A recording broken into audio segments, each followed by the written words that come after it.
বাংলাদেশে এবং বাংলাদেশের বাইরে পৃথিবীর বিভিন্ন প্রান্তে যেখান থেকে চ্যানেল আই দেখছেন, আপনাদের সকলকে সাদর আমন্ত্রণ তৃতীয় মাত্রা দেখবার জন্য।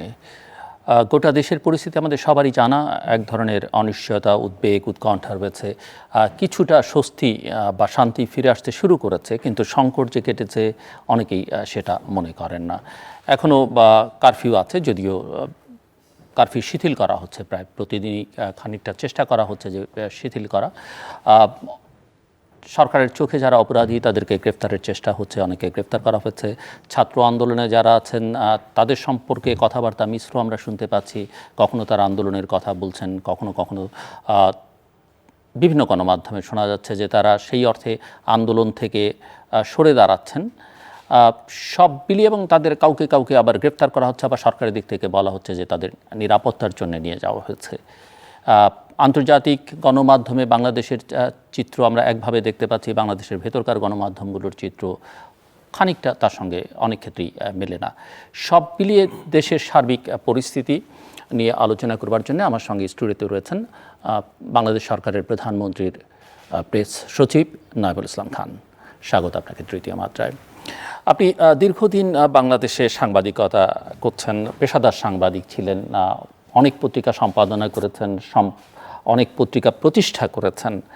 এটা একটা ভূমিকা, আপনাকে দীর্ঘদিন যাবত আমরা বিভিন্ন শোতে কথা বলতে দেখেছি, কিন্তু আজকে আপনার একটা অন্য ভূমিকা। আপনি সরকারের প্রধানমন্ত্রীর প্রেস সেক্রেটারি, এবং প্রেস সেক্রেটারি ধরেই নিতে পারি যে আপনার কথাবার্তা তো অবশ্যই সরকারের কথাবার্তা হবে, এবং অ্যাটলিস্ট প্রধানমন্ত্রী দপ্তরের বা প্রধানমন্ত্রীর বক্তব্যই আমরা আপনার কাছ থেকে শুনতে পারবো, এবং সেটাই স্বাভাবিক। আপনি এর মধ্যে কোনো পার্থক্য দেখেন কিনা আপনার এই অবস্থানের? জি, আপনাকে অনেক ধন্যবাদ। এবং প্রেস সচিবের দায়িত্ব নেওয়ার পর এই প্রথম আমি মিডিয়াতে আসছি এই ক্যাপাসিটিতে।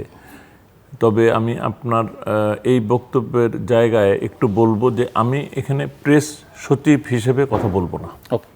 আমার পোশাকও আমি রেখেছি আজকে, যেটাতে আমি ইনফর্মাল এবং টকশোর পোশাক। এটা সারা দেশের মানুষই জানে যে এই পোশাকে আমি টকশো করি। আরেকটা হচ্ছে যে তবে আমি যেহেতু প্রেস সচিব, আমার প্রেস সচিব হওয়ার সুবাদে হয়তো কিছু তথ্যে আমার অধিকার থাকে, সেইটার সুবিধা আমি হয়তো দর্শকদের দিতে পারবো, কিন্তু আমার ব্যক্তিগত চিন্তা ভাবনা বিশ্লেষণ এবং আমি দীর্ঘদিন যে কোনো দর্শক, চিন্তাশীল দর্শক আশা করি আমার আজকের বক্তব্যের সাথে আমার পূর্বতন বক্তব্যে আমার যে ধারা তার সাথে কোনো বড় পার্থক্য দেখবেন না, আদার দেন দি ফ্যাক্ট যে আমি 2-3টা জিনিস হয়তো একটু সাউন্ডস গ্রেট। এবং আমরা দেখি যে আমাদের দেশে দীর্ঘদিন যাবতীয় নানা ধরনের ফেক নিউজ, মিস ইনফরমেশন, ডিসইনফরমেশনের প্রবণতা আছে, এবং অভিযোগটা আসলে দুদিক থেকে হচ্ছে, সরকারের দিক থেকেও আছে, বিরোধী দলও বা সাধারণ মানুষ এগুলো ব্যবহার করে এবং এগুলোর দিয়ে বিভ্রান্তি হয়। এবং সে জায়গায় যদি আপনি প্রকৃত কিছু তথ্য উত্থাপন বা উপস্থাপন করতে পারেন, নিঃসন্দেহে সেটা সকলের জন্যই কাজে দেবে। আমি জাস্ট শুরুতে আপনার থেকে 2 মিনিট শুনতে চাই দেশের সার্বিক সামগ্রিক পরিস্থিতি যেটা গত কয়েকদিনে ঘটলো। As a citizen of this country আপনি কীভাবে দেখেন? আমি তো প্রথমেই ভারাক্রান্ত যে আমাদের অনেকগুলো মানুষ মারা গেলেন। এক একটা মানুষের মৃত্যু এক একটি পরিবার বা তার এক্সটেন্ডেড পরিবারের জন্য কতটা বেদনাদায়ক, এটা উপলব্ধি করার জন্য এক্সট্রাঅর্ডিনারি মেরিটোরিয়াস হওয়ার কিছু নাই, আমরা সাধারণভাবেই বুঝি। সো ভারাক্রান্ত, দুঃখিত, এবং আরও দুঃখিত এই জন্য যে এটা একটা আননেসেসারি একটা হ্যাভকের মতো একটা দুঃখজনক ঘটনা একের পর এক ঘটলো, ধ্বংসযজ্ঞ হলো, মানুষের জীবন গেল, জানমাল 2 অর্থেই গেল, এবং অনেক মানুষ আহত। কিন্তু আমি নিজে মাননীয় প্রধানমন্ত্রীর সঙ্গে ঢাকার অনেকগুলি হাসপাতালে গেলাম এবং দেখলাম। সো এটা ডেফিনেটলি আমার জন্য একটা বেদনাদায়ক অভিজ্ঞতা। এবং এটা কেন হলো এটা কিন্তু আমার জন্য একটু মূল্যায়ন করা একটু ডিফিকাল্টি হচ্ছে। আমি পুরো ব্যাপারটা দেখেন, এই কোটা নিয়ে যা ঘটলো, এটার এই পর্যায়ে যা ঘটলো, এটা কিন্তু একটা কোর্টে সূত্রপাত। আপনি 5 জুনের পর 5 জুন থেকে বলছি, এটা আমার কাছে যেটাকে বলি যে সিকোয়েন্সিংটা আছে 5 জুন। যে কেউ গিয়ে কোর্টে আবেদন করলো যে সরকার যে কোটা বাতিল করে দিল এটা ঠিক হয় নাই, আমি কলোকুয়ালি বলছি, সেটার ফলে কোর্ট একটা সিদ্ধান্ত দিল যে না, এটা বেআইনি হয়েছিল, সরকারের ওই যে সিদ্ধান্ত যে কোটা থাকবে না সেটাকে তারা বাতিল করে দিল। তো দাঁড়ালো কি, আবার পূর্বতন কোটার প্রত্যাবর্তন হইল। সো এটা কাউকে কাউকে, আমি কিন্তু টাইমলাইন দিয়ে বলছি না, আমি ধারাবাহিকতায় বলছি, যে কাউকে কাউকে মনক্ষুণ্ণ করলো, বিরক্ত করলো। তো তারা এটার এক সময় মানে প্রতিবাদী হলো, তারা কোটার মানে কি বলবো রিফর্মের দাবিতে আসলো, সরকারের কাছে দাবি করলো। আমি দেখি যে সরকার এই ব্যাপারে আবার রেসপন্ড করলো কোর্টে গিয়ে বলল যে এটা, আমি আরও সংক্ষেপ করে বললে যে কোর্ট সরকারের আবেদনের প্রেক্ষিতে কিন্তু আপিল বিভাগে সেটা স্টে হয়ে গেল। না, আপনি দেখেন তো, তাহলে কোর্টে গেল, কোর্টের একটা অর্ডারের কারণে কোটা ফিরে আসলো, ওই পূর্বতন কোটা যার বিরুদ্ধে অনেক দিন আগে আবার ছাত্ররাই আন্দোলন করেছিল। সো সেই কোটাটা ফিরে আসলো, কিন্তু ফিরে আসলো কোথায়? এটা থিওরিটিক্যালি, এটা কিন্তু কোনো ইমপ্লিকেশন হওয়ার আগেই সরকারের আবেদনে সেই কোটা ফিরিয়ে আনার কোর্টের সিদ্ধান্ত আবার স্থগিত হয়ে গেল। এখন আপনি বলেন, এই যে স্থগিত হয়ে গেল, তার মানে আবার আমাদের এখানে কোনো কোটা নাই, যতক্ষণ না হাইয়েস্ট কোর্ট আপিল বিভাগ সিদ্ধান্ত নিবে। না, 1 মাস হোক 6 মাস হোক, তারা যদি কিছুটা সময়ও নিয়ে থাকে, কিন্তু তখন তো কোটা নাই। তো এখন এই যে কোটা নাই সিচুয়েশনে কোটার বিরুদ্ধে আন্দোলন স্থগিত হওয়াটা দরকার ছিল বলে যে কোনো ন্যায্য মাইন্ডের মানুষ এগ্রি করবে। আমার এখানে প্রশ্ন যে আমি যদি আপনার এই পর্যন্ত কথা যৌক্তিক হিসেবেই নিচ্ছি, কিন্তু আমার প্রশ্ন হচ্ছে যে ছাত্ররা একটা কথা বলছিল যে তারা এটা যেহেতু নির্বাহী বিভাগের ব্যাপার, যেটা শেষ পর্যন্ত উচ্চ আদালত অ্যাপিলেট ডিভিশনে বলেছে নির্বাহী বিভাগে আসলে সেটেল করুক, তাদের কাছ থেকে শুনতে হচ্ছে, এটা প্রথম কথা। দ্বিতীয় কথা হচ্ছে যে তারা একটা নির্বাহী বিভাগ থেকে যদি বা আলোচনার একটা সুযোগ তৈরি করা হতো, তাহলে এই যা কিছু ঘটলো, ধ্বংসযজ্ঞ, হত্যাযজ্ঞ, সেটা অ্যাভয়েড করা পসিবল ছিল কিনা। এবং দ্বিতীয়ত যদি দায়ী কারা এই প্রশ্নটা করা হয়, আমরা দেখেছি কোনো পলিটিশিয়ান, অভিজ্ঞ পলিটিশিয়ান, তারা আসলে ইনস্টিগেট করেছেন, তারা আসলে উস্কানিমূলক বক্তব্য দিয়েছেন, যে কারণে দেখা যাচ্ছে পরিস্থিতিটা আসলে একটা সংঘাতের দিকে এগিয়েছে। আপনি একমত কিনা? আমি একমত হওয়ার আগে আমি এই বিষয়গুলি নিয়ে একমত দ্বিমতের ব্যাপার না, আমি শুধু আপনার সাথে আলোচনা করব, এবং আমি যদি কোনো একটা পয়েন্টও ভুলে যাই আপনি শুধু রিমাইন্ড করে দিবেন। প্রথম কথা হচ্ছে সরকারের দিকের যে এটা খুবই, এবং আরেকটু জাস্ট ইন্টারাপ্ট করি, সেটা হচ্ছে যে আদালতের ব্যাপারে হয়তো অনেকের মধ্যে আস্থাহীনতা আছে নানা কারণে। অনেকেই মনে করেন যে নির্বাহী বিভাগ দ্বারা আদালত প্রভাবিত, সো সিদ্ধান্ত যেহেতু নির্বাহী বিভাগ থেকে আসতে হবে, সর্বোচ্চ রাজনৈতিক নেতৃত্ব থেকে আসতে হবে, সে কারণে অন্য কারো কথা শুনতে হয়তো বাচ্চারা রাজি হয়নি। এটা বাচ্চারা কেন রাজি হয় নাইতেও আমি যাব, আমি শুধু আবারও দেখছি যে ব্যাপারটা তো কোর্টে চলে গেল, কোর্টে তো সরকার যায় নাই, প্রথমে কোনো একটা ইন্টারেস্টেড পার্টি গেছে, যারা এটাতে সংশ্লিষ্ট, হ্যাঁ, যারা এটা স্টেক হোল্ডার। এখন সরকার তো ন্যাচারালি ভাববে যে এটা তো কোর্টে রিজলভ হওয়া যায়, এবং আপনার যদি মনে থাকে সরকারের পক্ষ থেকে কিন্তু বলা হলো আন্দোলনকারীদেরকে তোমরাও পার্টি হয়ে যাও, পার্টি হয়ে কোর্টে গেলে কোর্ট থেকে একটা ফাইনাল ডিসিশন চলে আসুক, এবং চলে আসলে তখন নির্বাহী বিভাগের ভূমিকা রাখবে না, এই কথা তো নির্বাহী বিভাগ বলে নাই, কিন্তু so long it is in the court, এটা কোর্টের ভিতরে একটা স্টেজ পার করে আসা, তখন পর্যন্ত কিন্তু শান্তিপূর্ণ মানে আন্দোলন আছে। আমাদের মিডিয়াগুলিও কভার করছে যে পুলিশ ওই সময় কি করে, ওদেরকে প্রোটেকশন দেয়, শান্তি যত বিঘ্নিত না হয়।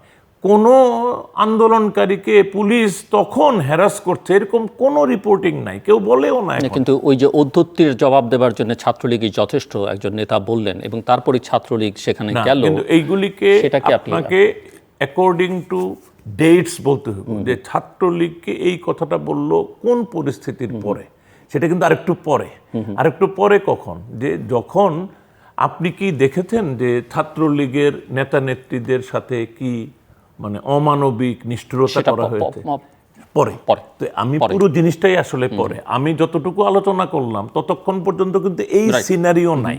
আমি তো বলছি যে পরবর্তী দুঃখজনক সিনারিও সেটাও কিন্তু যদি প্রপার জার্নালিস্টিক তথ্যানুসন্ধান করা হয়, আমি ইনভেস্টিগেশন শব্দটা বললাম না, প্রয়োজন নাই, তথ্যানুসন্ধান করা হয়, এই ঘটনা প্রবাহের ক্রোনোলজিটা কিন্তু স্ট্যাবলিশ করতে পারলে, যেমন আমি করেছি, যদি ধারাবাহিকতায় আপনি লিখেন তখন দেখবেন কার্যকারণটা কি, কোন ঘটনার পর কোন ঘটনাটা ঘটছে।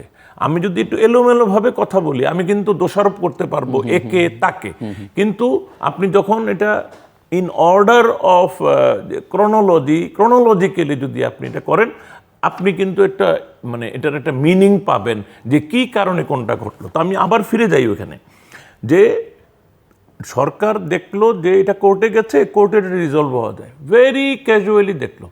এখন মাননীয় প্রধানমন্ত্রীর সাইকি, ওনার পার্সোনালিটি যদি দেখেন, উনি পার্সনটাকে, উনি একটা বাংলাদেশের সবচেয়ে মানে ঐশ্বর্যশালী রাজনৈতিক পরিবারের সন্তান।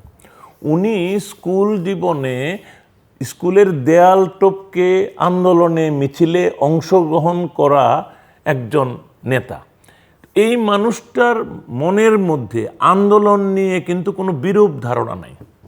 আমি এই প্রসঙ্গে একটা কথা বলি, এটা সাইড রিমার্ক হিসেবে বলি, এই আন্দোলনটা দুঃখজনক, মানে এই আন্দোলনের মানে মানে ভেতর দিয়ে মানে আন্দোলনটা তো দুঃখজনক বলবেন কিনা, আন্দোলনকে কেন্দ্র করে যা হয়েছে, ইউ আর রাইট, মানে আন্দোলনের ভেতরে যা যা ঘটলো সামগ্রিক এই মৃত্যু, হত্যা, ধ্বংস, সমস্ত কিছু অত্যন্ত বেদনাদায়ক। কিন্তু একটু যদি আপনি ম্যাক্রো লেভেলে গিয়ে দেখেন, মনে করেন আমি একজন গবেষক লেখক, আজকে থেকে 10 বছর পরে বিবেচনা করছি আমি একটা স্ক্রিপ্ট লিখব, আমার কাছে কিন্তু 10 বছর পরে মনে হবে যে এটা কিন্তু একটা গণতন্ত্রের বড় বড় পরিচয়। একটা রাষ্ট্র গণতান্ত্রিক হলে সেখানে আন্দোলন দিয়ে দাবি আদায় করা যায়।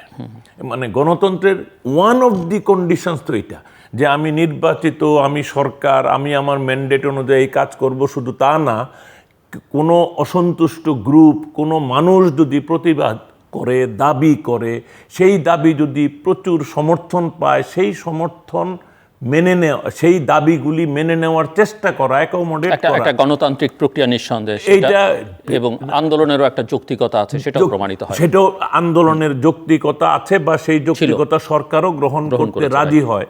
তো এটা কিন্তু গণতন্ত্রের যে নানান রকম মাপকাঠি আছে, এটা কিন্তু একটা শক্তিশালী মাপকাঠি, এটা কিন্তু একটা বিশাল শক্তিশালী মাপকাঠি, যেটা আমরা আলোচনায় অতটা আনি না। কিন্তু আমি 10 বছর পরে গিয়ে এই আলোচনাটা আনলাম।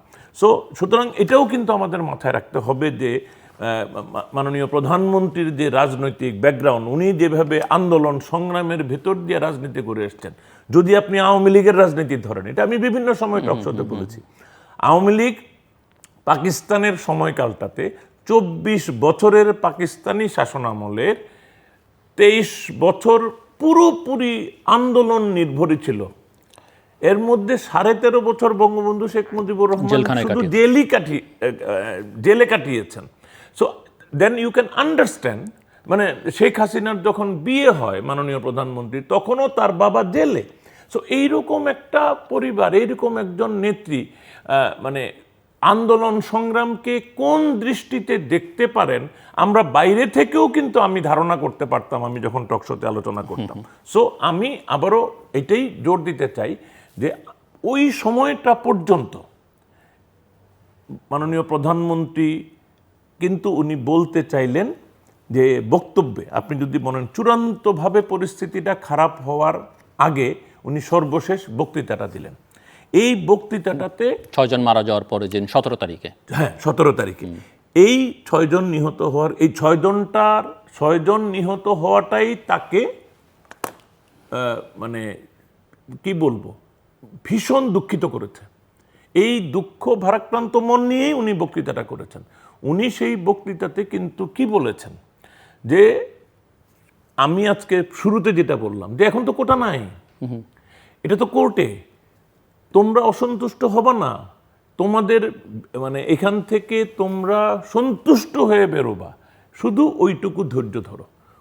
কতটুকু মানে ধৈর্য ধরা মানে ওই স্থগিত করা, আর যদি প্রোগ্রামটা স্থগিত, অথবা প্রোগ্রাম স্থগিত না করেও যদি সফেনিং করে 7 তারিখ পর্যন্ত ওয়েট করতো, মনে করেন আমি তো আন্দোলন করছি, এই আন্দোলনটা আমি আরও বেগবান করব কিনা, এটার জন্যও তো আমি ওই কোর্ট পর্যন্ত ওয়েট করতে পারতাম, দেখতে পারতাম, সরকারকে তো আমি পরীক্ষাও করে দেখতে পারতাম যে সরকার কি করে।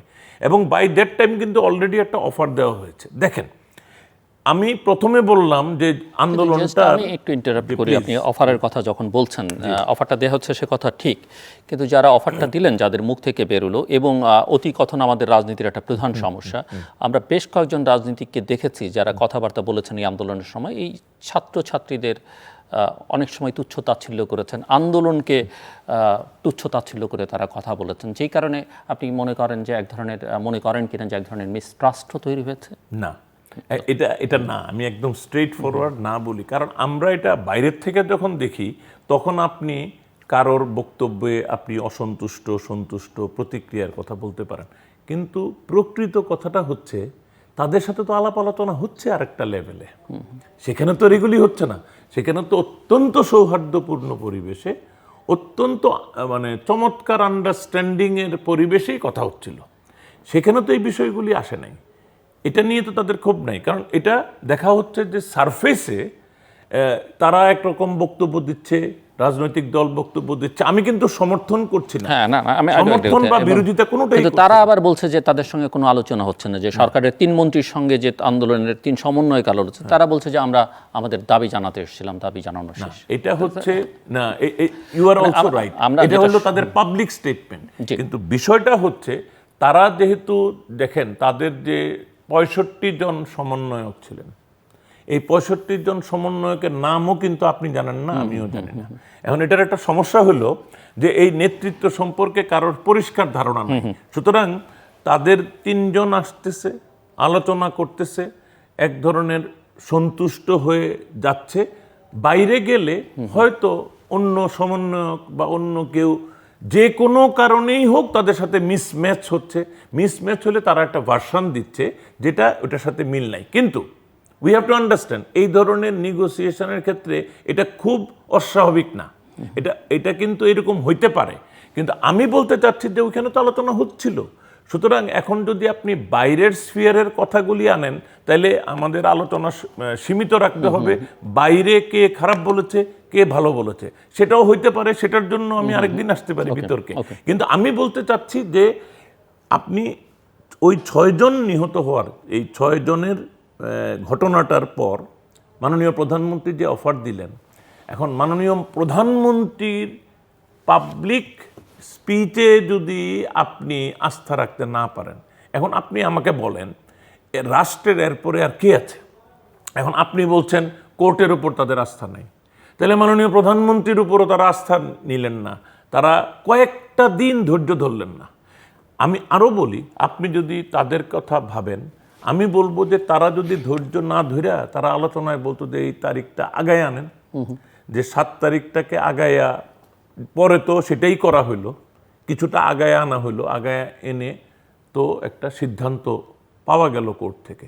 সেই সিদ্ধান্ত তো খুব একটা সরকারের মানে ইচ্ছা অনুযায়ী হয়েছে তা তো না, সরকারের ইচ্ছা ছিল যে তাদের অনেক ন্যায্য চিন্তা, এবং সরকারের এই সিদ্ধান্তটা কিসের ভিত্তিতে হয়েছে। সো আমি আলোচনার শুরুতে একটা বললাম যে যেহেতু ব্যাপারটা কোর্টে ছিল, কোর্টেই একটা ফয়সালার পর অসন্তুষ্ট যদি থাকতো আন্দোলনকারীরা, সেটা নিয়ে আবার নতুন মাত্রার আন্দোলন হইতে পারতো। আমি বলছি কোর্টের ফেজটা শেষ করা।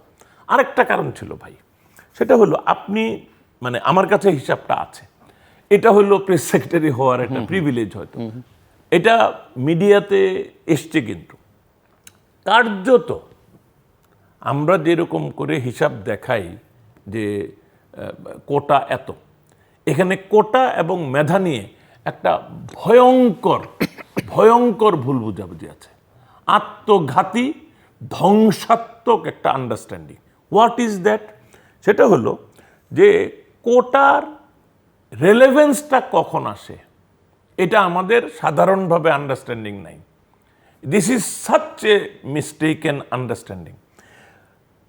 কোটা কিন্তু আলোচনাই শুরু হয় মেধার 3টি স্তরের পরীক্ষার পরে, ফলাফলের পরে। মেধা যাচাইয়ের 3টা পরীক্ষা হয়, প্রথমে প্রিলিমিনারি, তারপরে একটা very difficult written examination and then viva. তো ভাইবা এবং ভাইবার রেজাল্ট পর্যন্ত কোটা কোনো আলোচনায় আসে না। সুতরাং আমি, আপনি বা কেউ যখন বলে কোটার সঙ্গে মেধার দ্বন্দ্ব দেখায়, এটা কিন্তু মারাত্মক ভুল। কারণ মেধার পরীক্ষা 3টা অতিক্রম করার পরে মেধাবীদের মধ্যে কোটার বন্টনটা হয়। এটা হলো 1 number point. 2 number point very simple, একটা মানে এসআরওর মাধ্যমে বলে দেয়া যে যেখানেই, বলে দেয়া না, নির্দেশিত থাকা যে যেখানেই কোটার পূর্ণ হবে না, মানে ধরেন মুক্তিযোদ্ধা কোটার সাধারণত 8%, তাদের জন্য আছে কিন্তু 30%, কিন্তু গত 9টা এক্সামে, এটা একদম আমার উপরে আপনি আস্থা রাখতে পারেন, 9টা এক্সামে ইট ওয়াজ নেভার 8.something%, 8.something%, কোটা থেকে এসে, হ্যাঁ, কোটা থেকে পাওয়া গেছে। তার মানে তখন কি হয়েছে তাইলে, যখনই 8.5% ধরেন আর কি, 5% নিয়ে না, 8+ একটা পার্সেন্ট, তারপরে আর পাওয়া গেল না, তখন কিন্তু এটা স্ট্রেইট অ্যাওয়ে আবার ওই কোটার বাইরে চলে যায়। এটা এমন না যে এটা নেওয়া হয় না। সুতরাং তাইলে কি হইল, কমপ্লিট মেধার ভিত্তিতে কিন্তু হয়ে গেল বাকিটা। আবার অনেক সময় শুনে আমরা পদ খালিও থাকে, শূন্য না, পদ খালি থাকে যদি মেধায়, ওই যে ভাইবাতে গিয়ে যদি আপনি উত্তীর্ণ না হন, তখন তো যে কোটারই হোক, যে গ্রুপেরই হোক, আপনাকে নেওয়া হবে না ভাই। মানে কোটা খালি থাকে এই জন্য।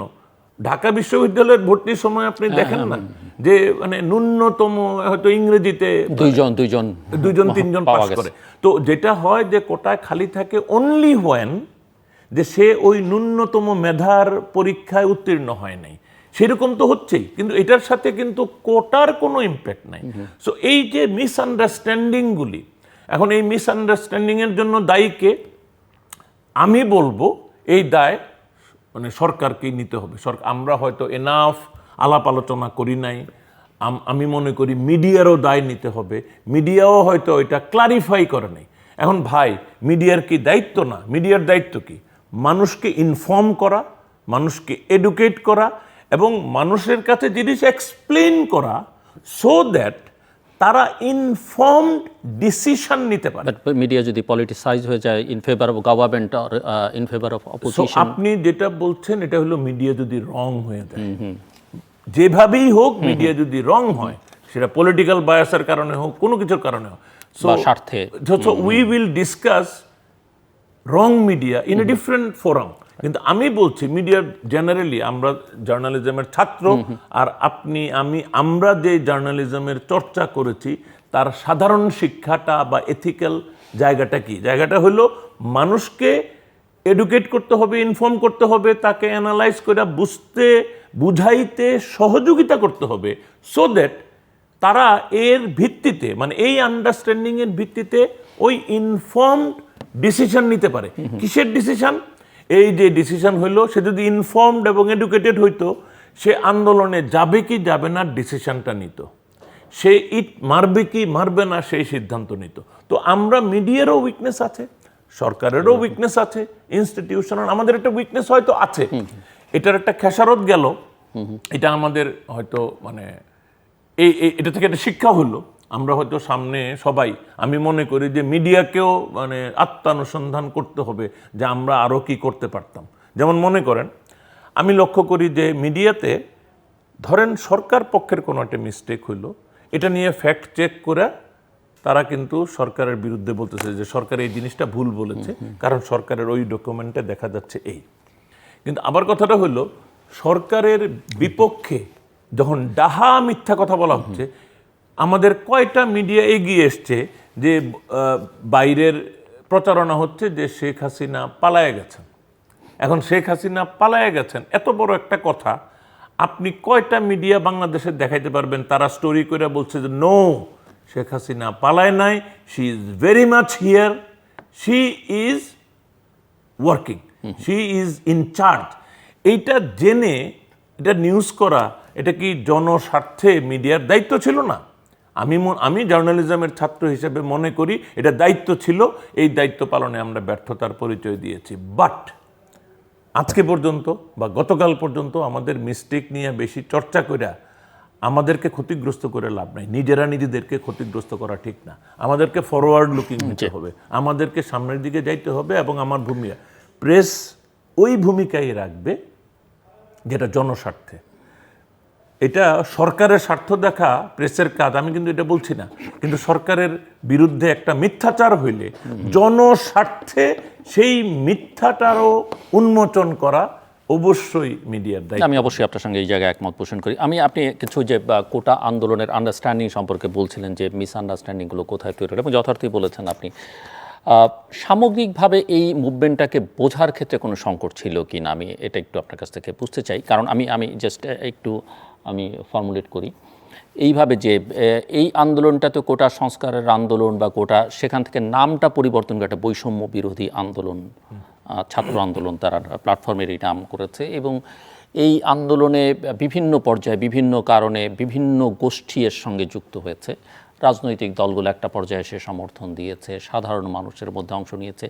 মানে সমাজে, রাষ্ট্রে যে সামগ্রিক সংকট নানা ক্ষেত্রে আছে, সেটা ধরেন অর্থনৈতিক সংকট, ইনফ্লেশন ইজ টু হাই, অন্যান্য আমরা ব্যাংকিং সেক্টরে অর্থনীতিতে যে লুটপাটের চিত্র গত কয়েকদিন ধরে আমরা দেখলাম এই ঘটনার আগে, সেগুলোর একটা প্রভাবের মধ্যে পড়েছে কিনা সাধারণভাবে সবার মধ্যে। দ্বিতীয়ত হচ্ছে যে এখানে democracy, human rights, labour rights, election, এগুলো নিয়েও একটা প্রশ্ন আছে। তো সবগুলোর একটা কালমিনেটেড রূপ এটার মধ্যে দিতে পারলাম কেন তারপরে, এবং এই ঘটনাবলী, আদালতের রায়, তারপরে যেগুলো গড়ালো, ইতিমধ্যেই যখন বলা হচ্ছে যে দাবি তো পূরণ হয়ে গেছে, এখন কেন আন্দোলনে? ইতিমধ্যেই যে নদীর জল অনেকখানি গড়িয়েছে, অনেক মানুষের জীবন গেছে, অনেক ধ্বংসযজ্ঞ গেছে, সব মিলিয়ে যে পরিস্থিতিটা, আসলে এই পরিস্থিতিটা অনুধাবন করতে না পারা এবং করতে পেরে আসলে সঠিক কৌশল নির্ধারণের অভাবেই এই পরিস্থিতিটা এরকম জায়গায় এসে দাঁড়িয়েছে। মানে আমি একটা দাঁড় করালাম, মেবি আই অ্যাপ্রিশিয়েট যে আপনি এই প্রসঙ্গগুলি তুললে আমার তো ক্লারিফাই করতে, আমি সেজন্যই বলছি।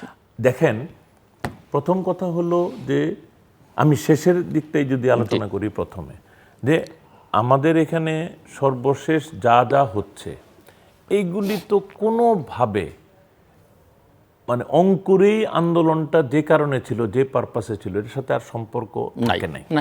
সুতরাং এটা সম্পর্ক থাকে নাই কেন?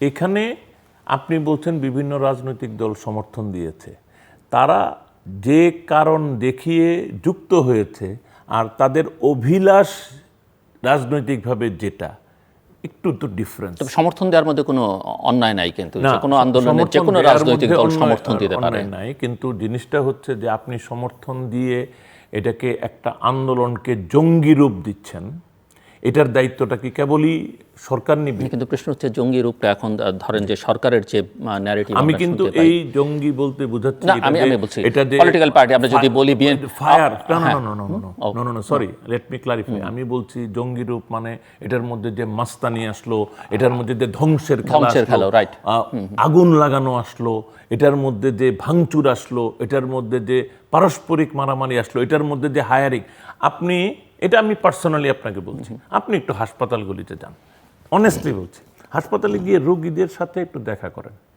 আপনি দেখেন তো এই রোগীরা কারা। ঢাকা শহরে এখন আমি যে ভিজিট করেছি, এটা আমার একটা হেড কাউন্টে মনে হয় অ্যারাউন্ড 300 রোগী আমি দেখেছি। যাদের দেখেছেন? দেখেছি মানে আমি কথা বলি নাই সবার সাথে, কিন্তু ওই হাসপাতালের রেকর্ডে তাদের তো পরিচয় আছে। আমি একটা জাস্ট মানে আমি তো প্রধানমন্ত্রী তো ওনাদেরকে সাহায্য দিচ্ছেন ইত্যাদি ইত্যাদি, তা আমার তো ওই কাজ না। তা আমি এমনিতে খোঁজখবর নিয়ে আমি যেটা জানতে পারলাম যে মোটামুটি একটা হিসাব, কারণ ওইখানে হেলথের শীর্ষ কর্মকর্তারা ছিলেন, তো আমি যেটা জানলাম, মনে করেন 300+ রোগী, তাদের মধ্যে 30 জনও ছাত্র নাই, ছাত্র বয়সী নাই। আপনাকে বুঝতে হবে, তাইলে এটা ওভারওয়েলমিংলি নন স্টুডেন্ট অ্যাফেয়ার হয়ে গিয়েছিল। এবং তাদের আবার ক্যারেক্টার বলতে তাদের বৈশিষ্ট্যগুলো যদি আপনি অ্যানালাইজ করেন, এটা সাংবাদিক হিসেবে গল্প করলেই বেরিয়ে আসবে। তো then you will realise the character of the actions কী ছিল। এখন আমরা তো ধরেন মানে অনেক ব্যাপারেই পুলিশের বাড়াবাড়ির কথা বলি। আমরা ভিডিও, আমার বন্ধু বিদেশ থেকে ভিডিও পাঠিয়েছে, ওই যে সাইদ নামে যে প্রথম যে মানুষটি মারা গেছে তার ব্যাপারে। কিন্তু আপনি যদি ভিডিওগুলি একটু মানে খুব মনোযোগ দিয়ে দেখেন, এই ভিডিওগুলি কিন্তু কোনো কিছু নিশ্চিত করে না, এইটা আপনাকে কিছু অ্যাকশনস দেখায়। আমি এখনও শিওর না, এগুলির ফরেনসিক না করা পর্যন্ত, আমি আবারও বলি, এগুলির ফরেনসিক রিভিউ না করা পর্যন্ত you will never understand exactly. সেই কারণে আন্তর্জাতিক মিডিয়াগুলো সব ভিডিও ব্যবহার করছে না, ভিডিওর তো অভাব নাই। এবং অ্যামনেস্টি ইন্টারন্যাশনাল আপনি জানেন যে কিছু ভিডিও তারা ভেরিফাই করেছে, মানে ইনভেস্টিগেট করে যেগুলো মনে করেছে যেগুলো যথার্থ। এবং আমাদের এখানেও কিন্তু এই মানে কি বলবো, একটা তথ্যানুসন্ধান বা ইনভেস্টিগেশনের একটা প্রসেস চলছে।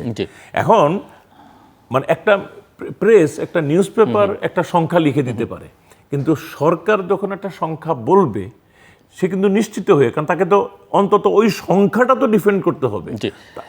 জি, এখানে আপনি যেটা বলেছেন, যেহেতু আমি হসপিটালগুলোতে নিজে ভিজিট করিনি, আমি ওই তথ্য বলতে পারবো না। আমি ধরে নিচ্ছি যে আপনার কথাটা ঠিক, কিন্তু আমরা যেটা জানি সেটা হচ্ছে যে বাংলাদেশি গণমাধ্যমের সূত্র ধরে প্রায় 200-ও বেশি মানুষ মারা গেছে। যারা মারা গেছে তাদের পত্রপত্রিকায় যেই ধরনের বয়স আমরা দেখতে পাচ্ছি, তাতে শিশু থেকে শুরু করে ছাত্র বয়সীদের সংখ্যাই বেশি এখন পর্যন্ত যে ফিগার পাওয়া গেছে।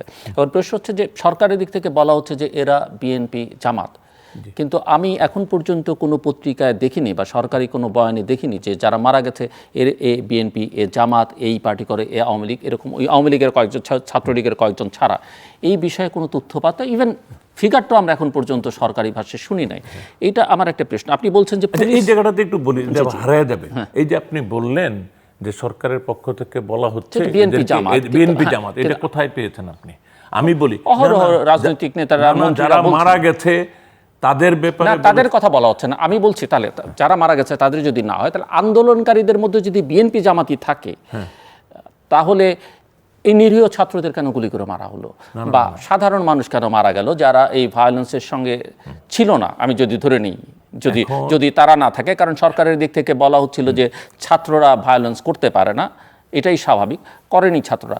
তাহলে আমার আবার প্রশ্ন হবে, তাহলে আপনি ছাত্রদেরকে গ্রেফতার করছেন কেন? আপনি 10 দিন 15 দিন পরের ঘটনা এখন তাদের বিরুদ্ধে মামলা করছেন কেন? এই প্রশ্ন তো তোলাই যায় না।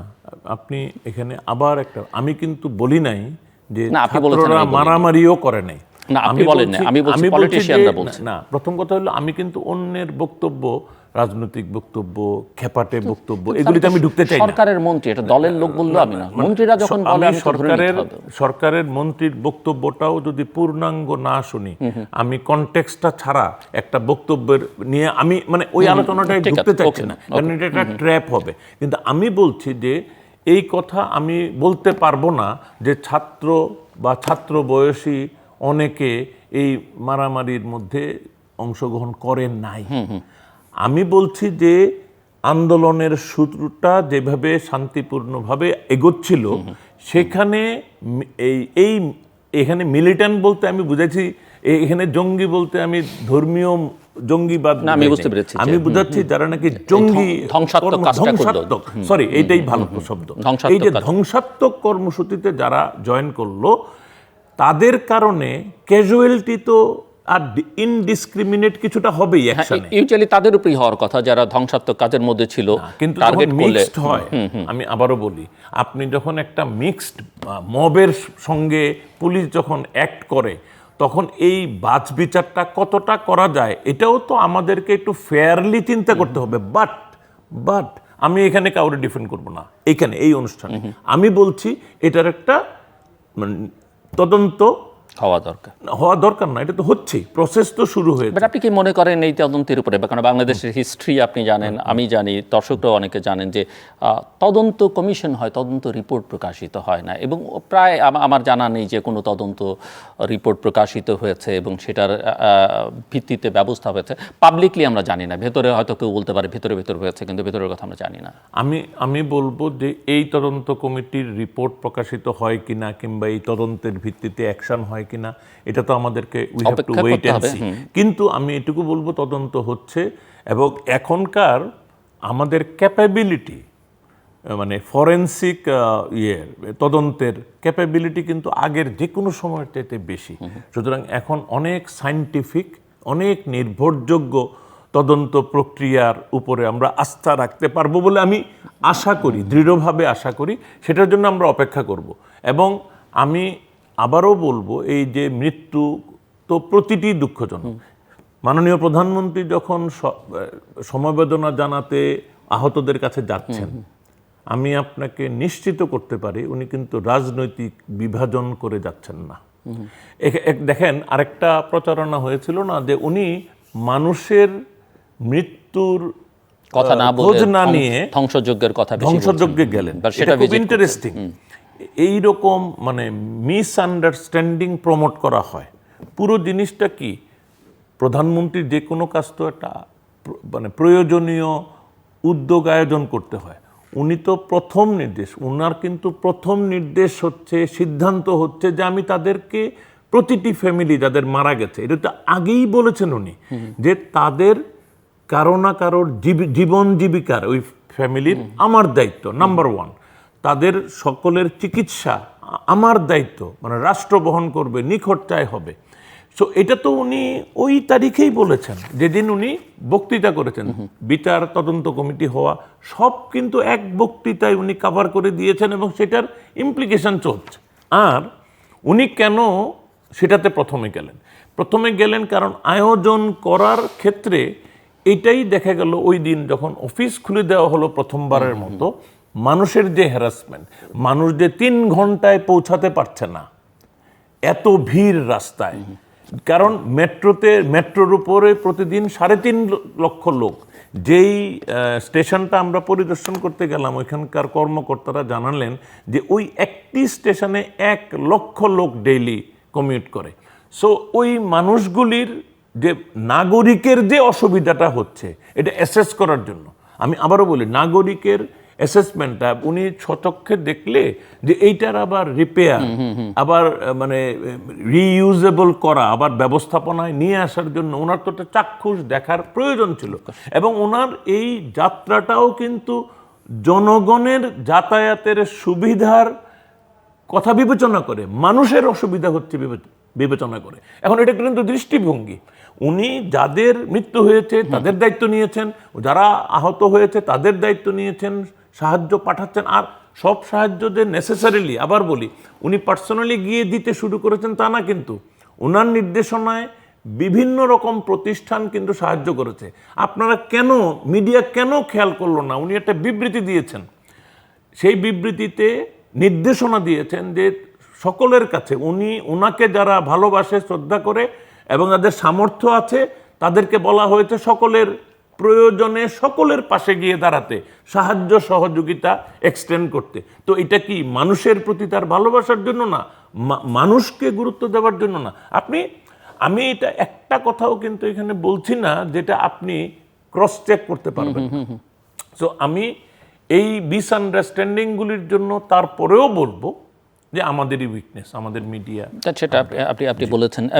এবং আমরা ক্র্যাকডাউন নিয়ে আলোচনা করছিলাম যে পরিস্থিতিটা এমন ছিল হয়তো এরকমগুলি, কিন্তু আমি কতগুলো জাস্ট ছোট্ট করে, ক্র্যাকডাউন এই পর্যায়ে প্রয়োজন ছিল কিনা। আপনি খেয়াল করবেন যে বাসার ছাদে বা বাড়িতে উপরের তলায় জানালার ভেতর থেকে 2টো বাচ্চা মারা গেছে। সো এই যে উপর থেকে হেলিকপ্টার থেকে গুলি, সাউন্ড গ্রেনেড, এটা কতটা প্রয়োজন ছিল, এটা একটা প্রশ্ন।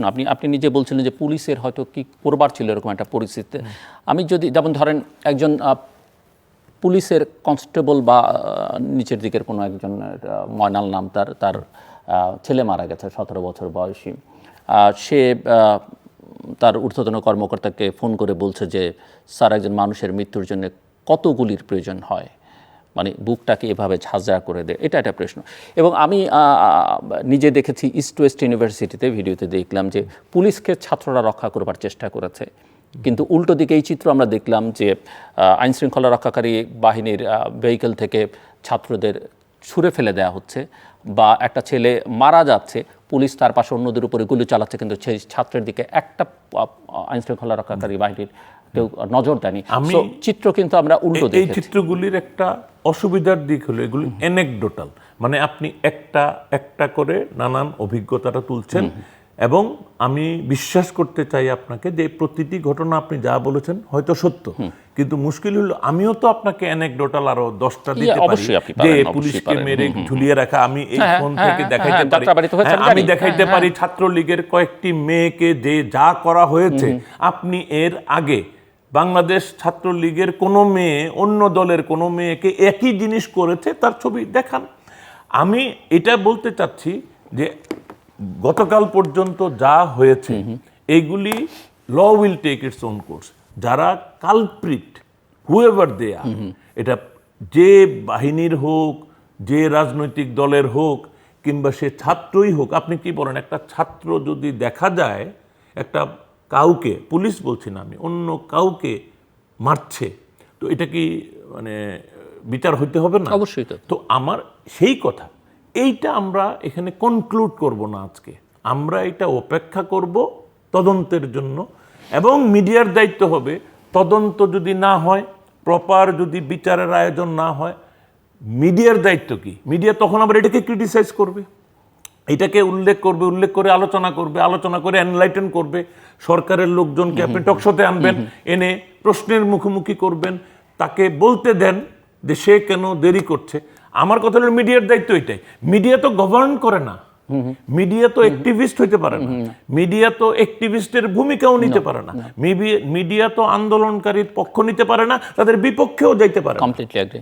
কমপ্লিট। সো আমার কথাটা হলো যে আমাদের এখানে কিছু কিছু ক্ষেত্রে we have overdone in certain cases, কিন্তু আমি এটাকেও হয়তো বলবো যে আমরা এগুলি নিয়ে আলাপ আলোচনা করতে হবে, কারণ মিডিয়ার ফ্রিডম রুদ্ধ করে মিডিয়ার কোনো ইমপ্রুভমেন্ট আনা যাবে না।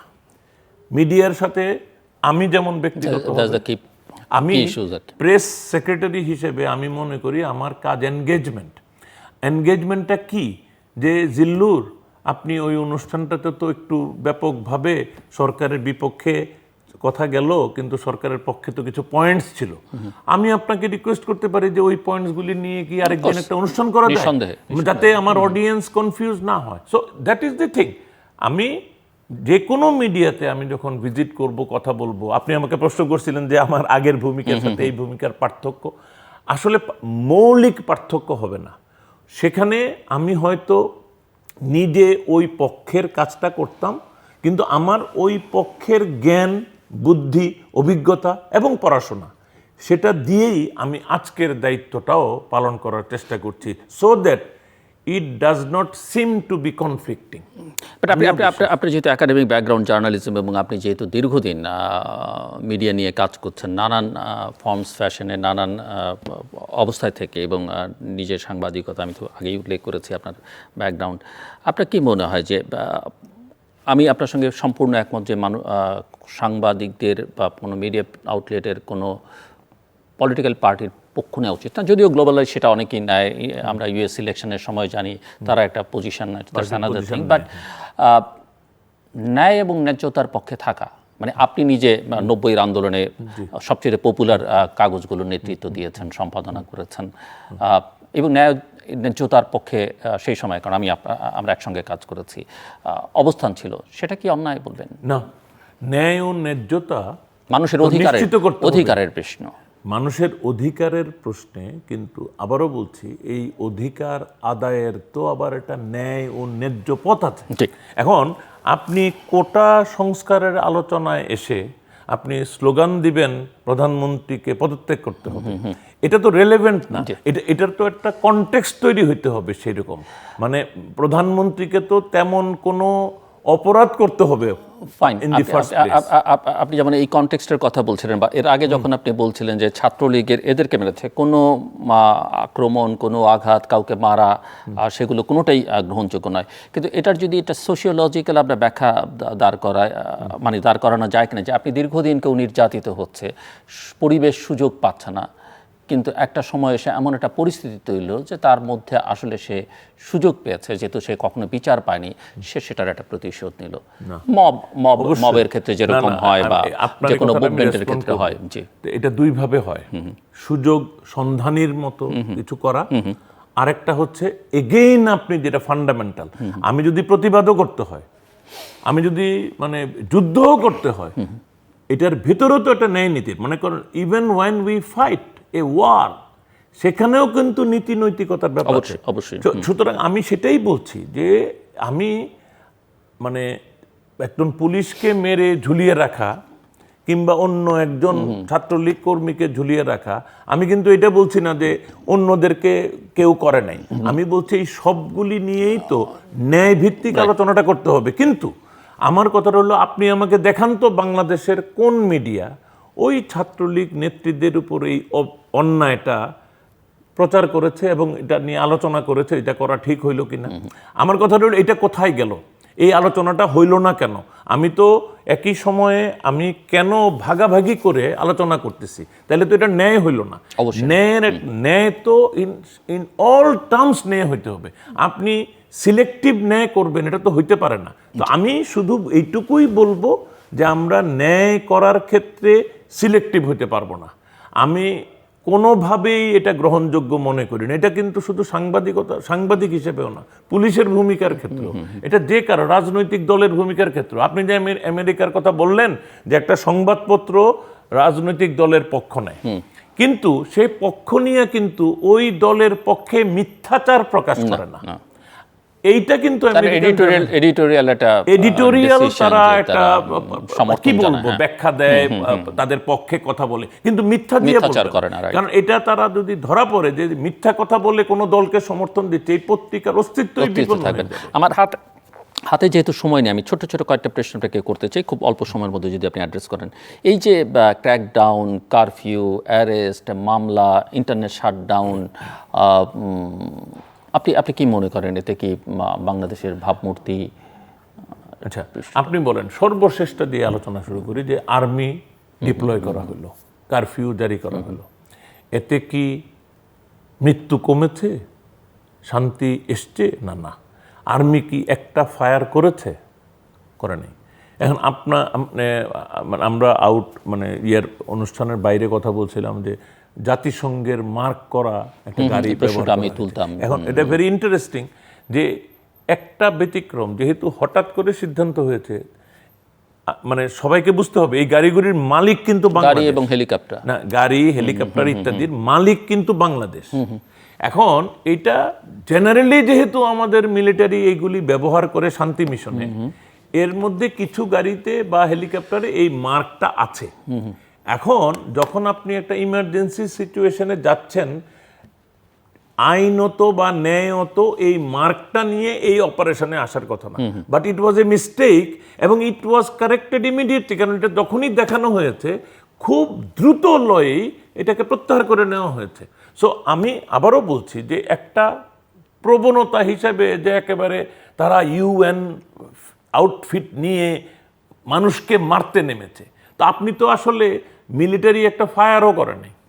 সুতরাং আপনি এটা, আমার ন্যারেটিভ এটা হইতে পারবে না যে আর্মি ইউএন পোশাক নিয়ে নেমে, মানে অস্ত্র নিয়ে বা বাহন নিয়ে নেমে অন্যায় করেছে। তারা তো কিছুই করে না। বাইরের আন্তর্জাতিক কোন একটা টেলিভিশনে দেখলাম যে ফায়ারটা দেখানো হচ্ছে, মিলিটারি করছে বলা হচ্ছে, কিন্তু মিলিটারি পোশাকে না, হয়তো বিজিবি বা র্যাবের পোশাক পরিহিত। হ্যাঁ, তো সেটা তো different, but they are army অফিশিয়ালস।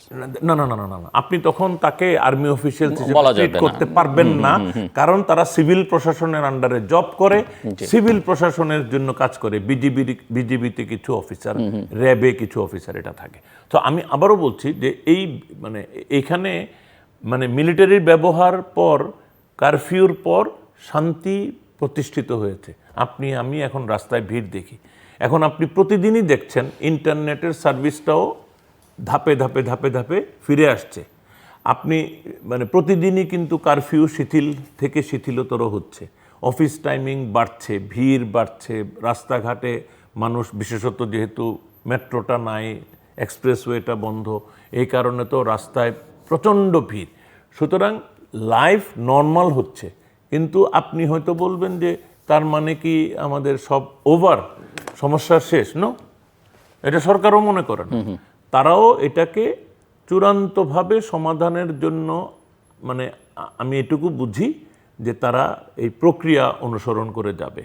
তারা অবশ্যই মনে করে যে মানুষের মধ্যে, আপনি আরেকটা কথা বলেছিলেন সেটা আমি রেসপন্ড করি নাই, যে মানুষের পুঞ্জীভূত ক্ষোভ যে এই মানে রিসেশনের কারণে বা আমাদের যে দ্রব্যমূল্যের কারণে নানান করাপশন, হ্যাঁ করাপশনের কারণে। সো এইখানে টু বি ভেরি অনেস্ট, এই যে কম্বিনেশনে এটা নাই, এটা থাকলে এটার মানে এটার প্রতিনিধিত্ব করার লোক দাবি চলে আসতো, এটা ওইভাবে আসে নাই। এটা একটা মানে ফাঁকে ফাঁকে কেউ হয়তো স্লোগানে এটা উল্লেখ করেছে, এটা প্রবণতা হিসেবেও আসে নাই এবং এটা যৌক্তিক কারণও ওই সময়টাতে ছিল না। সুতরাং আমি এটা মনে করি না যে এইটা ওই সমস্ত কারণগুলি মানে প্লে করেছে সিগনিফিকেন্টলি। আমি শুধু বলবো যে ওই জায়গাগুলিতেও সরকার অত্যন্ত যত্নশীল, চেষ্টা করে।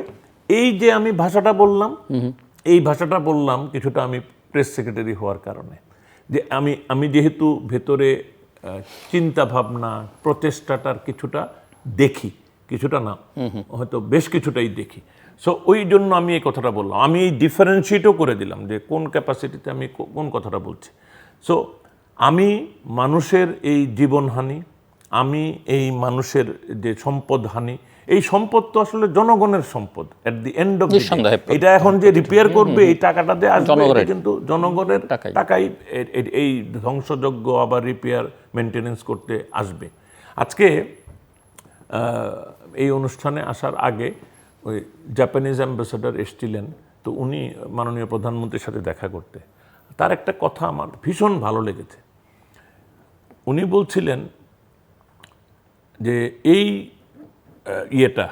মেট্রোটা তৈরি করতে বাংলাদেশ এবং জাপানের অনেক মানুষের tears and sweat and tears এটার মধ্যে আছে।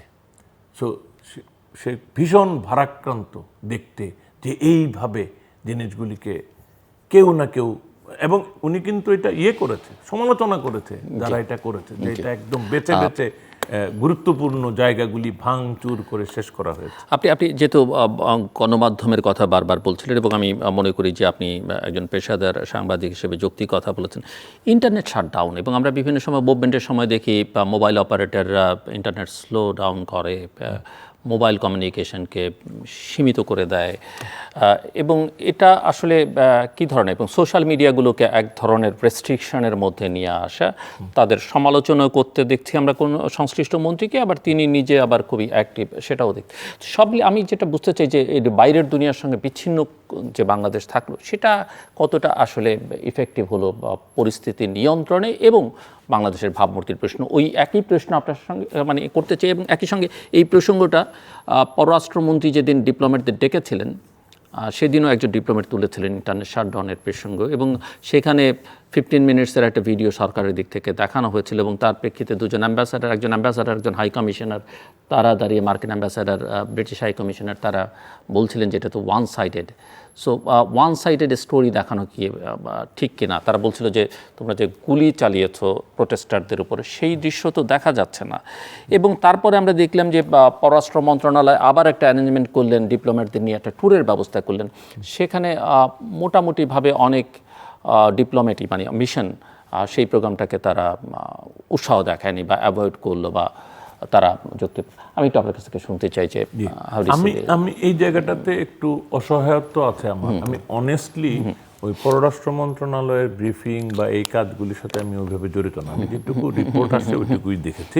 সুতরাং ওইখানে কি প্রেক্ষাপটে কিভাবে স্ক্রিপ্ট তৈরি করা হয়েছে, কি দেখা হয়েছে, বাট এক পক্ষের দেখানোর একটা যৌক্তিকতা থাকে বলে আমি আমার কমন সেন্স থেকে বুঝি, যে আপনি যদি খেয়াল করেন যে এর মধ্যেও বিদেশ থেকে যে প্রচারণাগুলি হচ্ছিল সোশ্যাল মিডিয়াতে, তার কিন্তু টোটালটাই ছিল মানে আন্দোলনের তথাকথিত পক্ষে। মানে আমি ওই পক্ষটাকেও বলবো তারা তো নিজ দায়িত্বে পক্ষে হয়তো, এবং সরকারের বিরুদ্ধে সরকারের কিন্তু যে তাহলে কোনো সরকার পক্ষের লোকজন কোথায়? এবং আমরা তো শুনেছি এবং দেখেছি যে সরকার পক্ষের এরকম অ্যাকাউন্টস তৈরি করা হয়েছে, বট অ্যাকাউন্ট তৈরি করা হয়েছে এবং তাদের সেই অ্যাক্টিভিটিস কোথায়? এবং সরকারের সমর্থক তো কম না, সরকার সমর্থক সংগঠন, তার স্টুডেন্ট উইংস, অন্যান্য উইংস, তারা কি করে?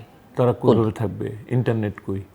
না না, আপনি যেটা বলছেন যে না, না, না, বিদেশ থেকে বা অন্যান্য সময় বিদেশে প্রথম কথা সাইবার ওয়ার্ল্ডে না, সাইবার ওয়ার্ল্ডে আমি যেই এখানে যুদ্ধের এই কথা উপলক্ষে একটা ক্লারিফিকেশন দিই। একটা কথা খুব আছে যে 2 লক্ষ সাইবার যোদ্ধা নাকি তৈরি করা হয়েছে। এটা আপনাকে আমি একদম নিশ্চিত করে যাই, এটার কোনো অস্তিত্ব নাই। এখন এটা আসছে থেকে এটাও আমি এখন জানি। এটা আসলে একটা রাজনৈতিক বক্তৃতার মধ্যে ওই হুমকি ধামকি দেওয়ার মতো বলে না মানুষ, আমাদেরও আছে 2 লাখ সাইবার যোদ্ধা। এখন এইরকম কোনো কিছু নাই। তবে হ্যাঁ, রাজনৈতিক দল একদম যে নেই সেটা বলা যাবে না, না, না, কারণ না, আমি নিজে আমি সেটা এই কথাটাই বলছিলাম পরীক্ষা যে নিরীক্ষা করে দেখেছি যে আছে। বাংলাদেশে ডেফিনেটলি যারা আওয়ামী লীগ রাজনীতির সাথে সম্পৃক্ত তাদের অনেকেই এক ধরনের প্রচেষ্টা আছে সোশ্যাল মিডিয়াতে প্রেজেন্স রাখার, তারা কাজ করতে পারে নাই because there was no internet. সুতরাং এখন ইন্টারনেট যদি কারোর জন্য ক্ষতি হয়ে থাকে, ইন্টারনেটের অ্যাবসেন্স এটা সকল পক্ষের জন্য ইকুয়াল হয়েছে। এবং আমি আপনাকে বলি, আমার জন্য হয়েছে। অ্যাজ প্রেস সেক্রেটারি আমি মেসেজ পাঠাতে পারছিলাম না, মেসেজ বলতে নিউজটা পাঠাতে পারছিলাম না। আমাদেরকে কি করতে হচ্ছিল, এবং ইট ওয়াজ নট এফিশিয়েন্ট, এটা কাজ করতেছিল না ভালো। ওই লোকজন ধরে ধরে হাতে হাতে পাঠানো, অথবা তাদেরকে বলা আপনারা একটা কিছু নিয়ে আসেন, কপি করে নিয়ে যান। হ্যাঁ, তো এইভাবে ক্ষতিগ্রস্ত তো এটা শুধু যে অ্যাম্বাসাডাররা হয়েছেন তা না, আমরা হয়েছি। অ্যাম্বাসাডাররা আবার পুরোপুরি হয়েছেন কিনা আমার সন্দেহ আছে, কারণ তাদের আবার অন্য রকম যোগাযোগের নিজস্ব ব্যবস্থা আছে, সেটা বৈধ, তো তারা এটা ব্যবস্থা করে। কিন্তু ব্যবসা বাণিজ্যের ক্ষতি হয়েছে, আমি মনে করি আমার প্রেস টিমেরও অসুবিধা হয়েছে, সাংবাদিকদের অসুবিধা হয়েছে। আমরা একেবারে শেষ প্রান্তে, এই অসুবিধা তো দূর হচ্ছে, মানে আপনার ক্রমাগত দূর। আমরা যেমন কারফিউ ক্রমাগত কমছে, আমরা যেমন শান্তি শৃঙ্খলাও ক্রমাগত বাড়ছে, আমরা তেমনি ইন্টারনেটেরও। 1 মিনিট আপনার কোনো ক্লোজিং রিমার্কস আপনি বলতে চান দর্শকদের? আমি বলতে চাইবো যে দর্শকদেরকে বলবো যে আপনারা একটু চিন্তা করবেন যে কোনো কথা কোন পক্ষের সেটা নির্ভরযোগ্য কিনা, এবং তার জন্য মেইন স্ট্রিম মিডিয়াতেই আপনারা আবার একটু তথ্যানুসন্ধান করবেন। এবং এই প্রেক্ষাপটে এসে মেইন স্ট্রিম মিডিয়ার কাছে আজকে যেখানে আমি বসা, আমার আবার একটা আবেদন থাকবে যে আপনারা নিরপেক্ষভাবে ফেয়ার, আপনি যেটা বলছেন ন্যায্যতার ভিত্তিতে সকলের ব্যাপারেই সুযোগটা দিয়ে যে কোনো মিডিয়ার, মানে যেটাকে বলে কন্টেন্ট তৈরি করা হোক, নিউজ তৈরি করা হোক, একটা টক শো পরিচালনা করা হোক, মানে আলোচনাটা তো এরকম হয় সরকারের বিরুদ্ধে যে এই নিউজটা হলো যে শেখ হাসিনা পালিয়ে গেছে, তুমি তো পালিয়ে যান নাই, পালিয়ে যাওয়ার প্রশ্ন নাই, শি ইজ গভর্নিং, আমরা প্রতিদিন দেখতে পাচ্ছি, জানতে পারছি তার সিদ্ধান্ত।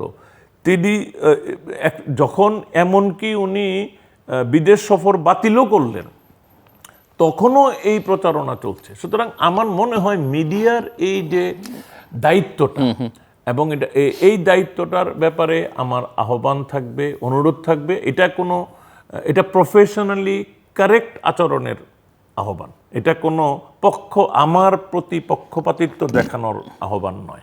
অনেক ধন্যবাদ আমাদেরকে সময় দেওয়ার জন্য। দর্শক, কথা বলছিলেন বাংলাদেশের প্রধানমন্ত্রীর প্রেস সেক্রেটারি নাঈমুল ইসলাম খান, এবং প্রথমে আমি তাকে সাধুবাদ জানাই যে প্রেস সেক্রেটারি স্বাভাবিকভাবেই ধরে নেওয়া যায় যে প্রধানমন্ত্রীর দপ্তরের যে বক্তব্য বা তার যে বক্তব্য, সেই বক্তব্যটা যদিও তিনি বলেছেন, তিনি তার নিজের ব্যক্তিগতভাবে বলছেন, নিজস্ব ক্যাপাসিটিতে পোশাক আশাকের কথা উল্লেখ করেছেন, এই এনগেজমেন্টটা দরকার। আমরা অনেক ক্ষেত্রেই, বিশেষ করে ক্রাইসিস মোমেন্টে আমরা এটা দেখতে পাই না। দ্বিতীয় কথা সেটা হচ্ছে যে তিনি বলেছেন যে সংবাদ মাধ্যমের স্বাধীনতা নিশ্চিত করতে হবে এবং সংবাদ মাধ্যমকে নিরপেক্ষভাবে পেশাদার ভূমিকা পালন করতে হবে। এবং পেশাদার সাংবাদিক হিসেবে আমিও মনে করি যে আমাদেরকে লিখতে দিন, বলতে দিন, এবং সেটা সরকারের জন্য, রাজনীতির জন্য, দেশের জন্য, সবার জন্য, বিরোধী দলের জন্য ভালো হবে। আমরা অসহিষ্ণুতা দেখি, আমাদের রাজনীতিতে এই অসহিষ্ণুতা আছে, সকল পক্ষেই আছে, ক্ষমতাসীনদের মধ্যে আছে, বিরোধী পক্ষের মধ্যে আছে, কিন্তু পেশাদার সাংবাদিকতার বা সাংবাদিকদের কাজ হচ্ছে কথা বলা, লেখা এবং চুপ না থাকা। যে কোনো পরিস্থিতি যেটা ন্যায়সঙ্গত, যুক্তিসঙ্গত সেটা তুলে ধরা। বিচারের ভার জনগণের। আমরা যেমনটা বলি যে অনেক সময় আমরা অপশন খুঁজি, অল্টারনেটিভ খুঁজি, কিন্তু সিস্টেমটার দিকে মনোযোগ দিই না। কাজেই ওই জায়গাটায় আমাদের আসলে মনোযোগ দেওয়া দরকার, যে আমরা যেন ন্যায় এবং যৌক্তিক কথাটা, প্রকৃত তথ্য উপাত্ত উপস্থাপন করি। জনগণ সিদ্ধান্ত নিক, যারা দায়িত্বে আছেন, নীতি নির্ধারক, ক্ষমতাসীনরা, বিরোধী রাজনৈতিক নেতা, তারা তাদের সিদ্ধান্ত নিক। আমরা যেন নিজেরা সিদ্ধান্ত না দিই। আমাদের সঙ্গে থাকবার জন্য অসংখ্য ধন্যবাদ। আপনাদের সবার জন্য শুভকামনা।